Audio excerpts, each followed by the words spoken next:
Para sa marami, ang life insurance ay extra lang. Pwedeng isang tabi, pwedeng hindi unahin. Pero kung ang bagong cellphone, kape araw-araw, o online shopping ay kaya nating pag-ipunan, bakit hindi ang proteksyon para sa kinabukasan? Pang-emergency, covered ka. Edukasyon ng anak, secured ang future nila.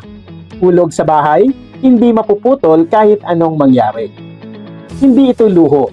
Ito'y pangarap na sinisigurado. Ito'y pagmamahal na pinalalakas.